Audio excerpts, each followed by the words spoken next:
The main topic of my presentation is insights into the relationship between macroeconomics and business decisions. I will revolve around 4 topics.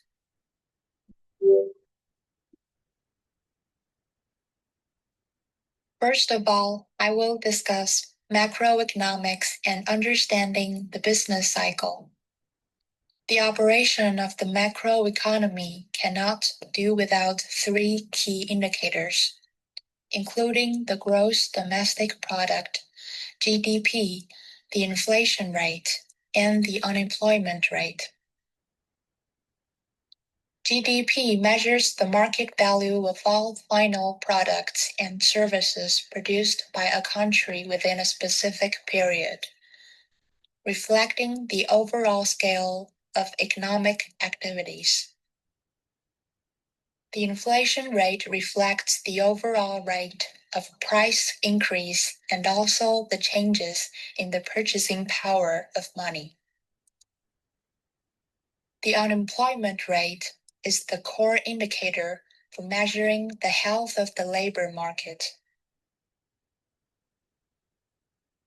When the unemployment rate drops, it indicates that the economy is growing. When the unemployment rate rises, it reflects a slowdown in production activities.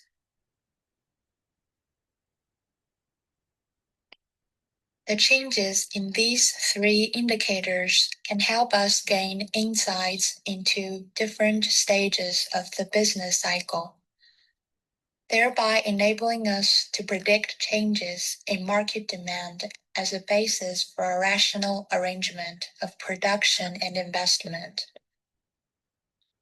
Moreover, they can guide us to formulate risk management strategies in advance during economic downturns and maintain financial stability.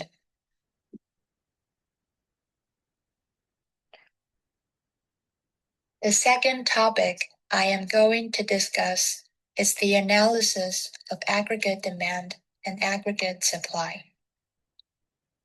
The Singaporean government plans to offer tax refunds to all tax residents by 2025.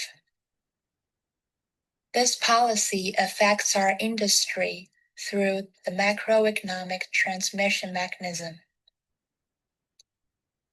From an economic perspective, tax refund policies will increase residents' disposable income, thereby boosting consumer spending.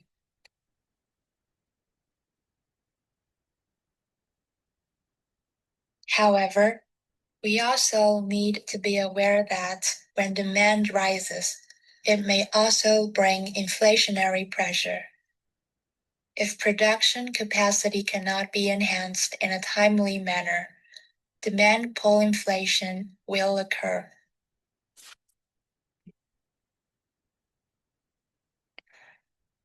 The third topic I discussed was tariffs and trade wars. With Trump's re-election as the President of the United States, tariff policy has once again become the focus of the global economy.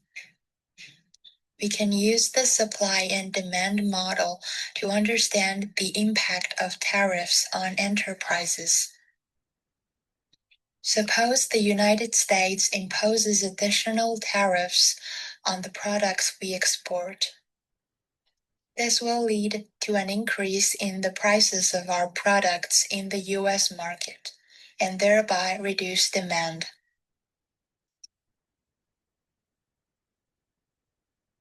This means that the supply curve shifts to the left, and consumers have to pay higher prices, leading to a decline in their purchasing intention. In the short term, local producers in the United States may benefit from reduced competition, but consumers will have to pay more for the same products. For export enterprises like ours, both sales volume and profits will be affected. In response, corporates should reduce their reliance on a single market and product. Instead, develop more markets and reduce consumers' focus on price by increasing the added value of their products.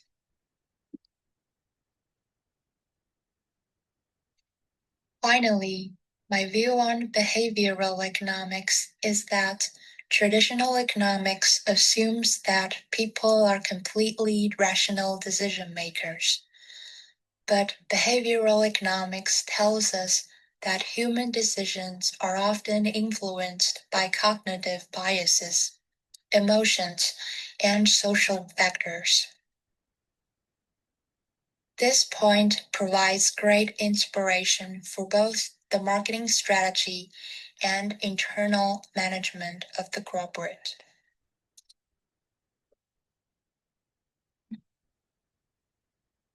For instance, if we change the bonus system of the company from rewarding for achieving goals to losing rewards for not achieving them, it might better motivate employees psychologically.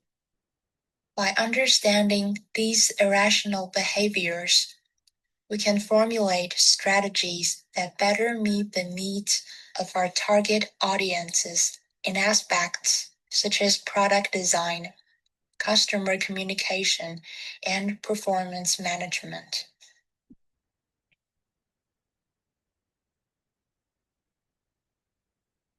Through the discussion of the above topic, we can see that macroeconomics is not merely abstract data, but also an important basis for corporate decision-making. Meanwhile, the business cycle reminds us when companies should expand and when they should contract, while policy changes remind us to carefully assess short-term dividends and long-term risks. Similarly, in international trade, we also need to consider the uncertainty of the external environment brought about by international tariffs.